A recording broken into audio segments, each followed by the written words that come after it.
And there was greed and there is corruption on Wall Street. And we need to stop that. Again, John McCain and I, that commitment that we have made, and we're going to follow through on that, getting rid of that corruption. One thing that Americans do at this time also, though, is let's commit ourselves, just everyday American people, Joe Sixpack, hockey moms across the nation. I think we need to band together and say, never again. Never will we be exploited and taken advantage of again by those who are managing our money and loaning us these dollars. We need to make sure that we demand from the federal government strict oversight of those entities in charge of our investments and our savings. And we need also to not get ourselves in debt. Let's do what our parents told us before we probably even got that first credit card.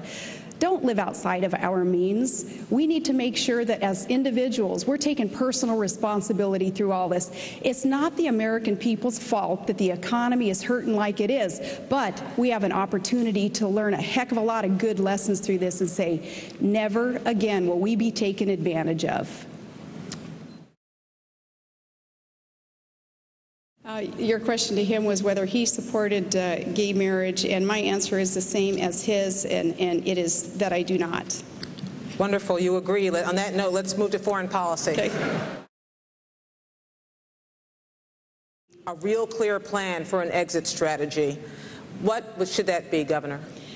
I am very thankful that we do have a good plan, and the surge in the counterinsurgency strategy in Iraq that has proven to work, I am thankful that that is part of the plan implemented under a great American hero, General Petraeus, and pushed hard by another great American, Senator John McCain. I know that the other ticket opposed this surge, in fact, even opposed funding for our troops in Iraq and Afghanistan. Barack Obama voted against funding troops there after promising that he would not do so. And Senator Biden, I respected you when you called him out on that. You said that his vote was political, and you said it would cost lives.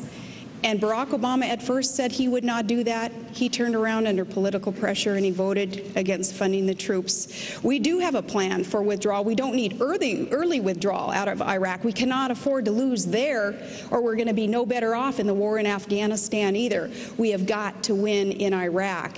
And with the surge that has worked, we're now down to pre-surge numbers in Iraq. That's where we can be. We can start putting more troops in Afghanistan as we also work with our NATO allies who are there strengthening us, and we need to grow our military. We cannot afford to lose against al-Qaeda and the Shia extremists who are still there, still fighting us, but we're getting closer and closer to victory, and it would be a travesty if we quit now in Iraq. Now, Barack Obama had said that all we're doing in Afghanistan is air raiding villages and killing civilians, and such a reckless comment, an untrue comment, again, hurts our cause. That's not what we're doing there. We're fighting terrorists, and we're securing democracy, and we're building schools for children there so that there is opportunity in that. Now, you said regarding Senator McCain's military policies there, Senator Biden, that you supported a lot of these things. In fact, you said that you wanted to run, you'd be honored to run with him on the ticket,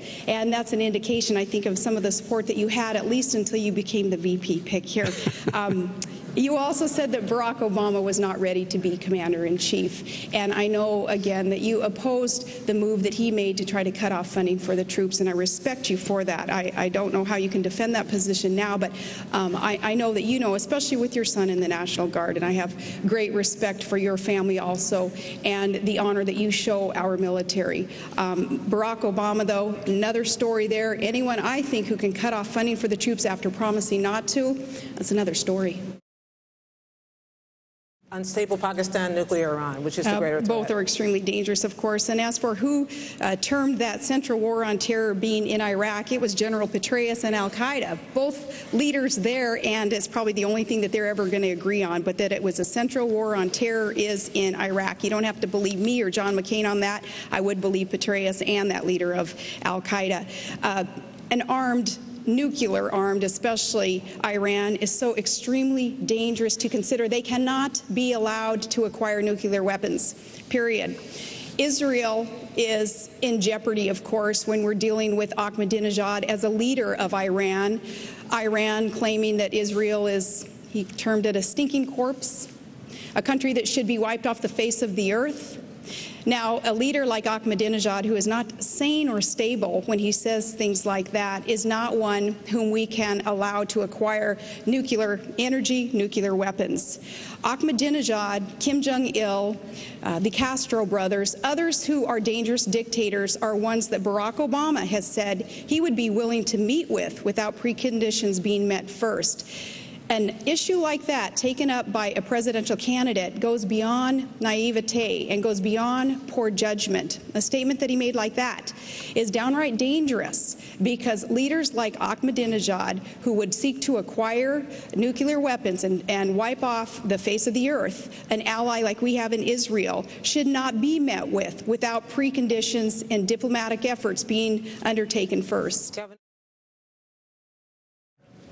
Oh, man, it's so obvious that I'm a Washington outsider and someone just not used to the way you guys operate, because here you voted for the war and now you oppose the war. You're one who says, you know, as so many politicians do, I was for it before I was against it, or vice versa. Americans are craving that straight talk and just want to know, hey, if you voted for it, tell us why you voted for it. And it was a war resolution. And you had supported John McCain's military strategies pretty adamantly until this race. And you had opposed very adamantly Barack Obama's military strategy, including cutting off funding for the troops that attempt all through the primary. And I watched those debates, and so, you know, I remember what those were all about. But as for Darfur, we can agree on that also. The support of the no-fly zone, making sure that all options are on the table there also. America is in a position to help. What I've done.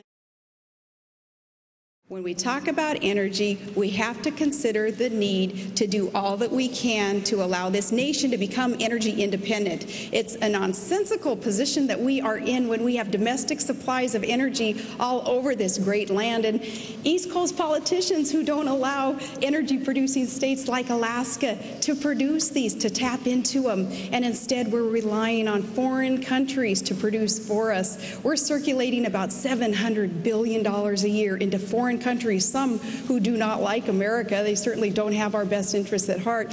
Instead of those dollars circulating here, creating tens of thousands of jobs and allowing domestic supplies of energy to be tapped into and to start flowing into these very, very hungry markets. Energy independence is the key to this nation's future, to our economic future, and to our national security. So when we talk about energy plans, it's not just about who got a tax break and who didn't, and we're not giving oil company tax breaks, but it's about a heck of a lot more than that. Energy independence is the key to America's future.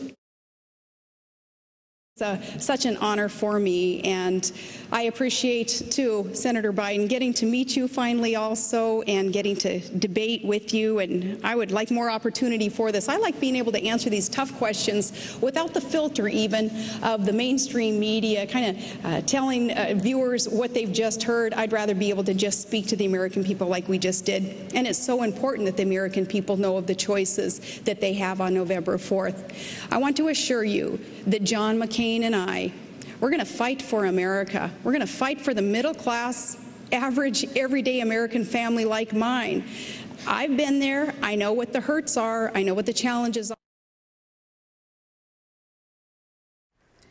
The fact that this woman has been under the scourge of the left, particularly the two-headed monster, the so-called mainstream media and celebrities, is just astounding to me. I have never seen such petty jealousy, such hysteria. Pat, she has gotten a pass on all the serious Jane, issues. Hold on, Jane. Nobody has asked her. My turn, when Jane. did you decide My global turn, warming is Jane. actually real? Go ahead. Jane, okay, the fact of the matter is, when has a vice presidential candidate ever been able to kick up such a dust storm? The left thinks this election belongs to them, and they were blindsided by the presence of Sarah Palin, which is why people walk into my office and go, I hate her, I just hate her. When is the last time we had a vice presidential candidate who got their passport a year and a half ago? Hold on a second. Pat, I'm going to ask you a yes or no question. We're going to wrap it up. Yes. Do you think the support of celebrities even matters to somebody like Sarah Palin? 5 seconds. If I want to say hell no, I just said hell no. All right. So.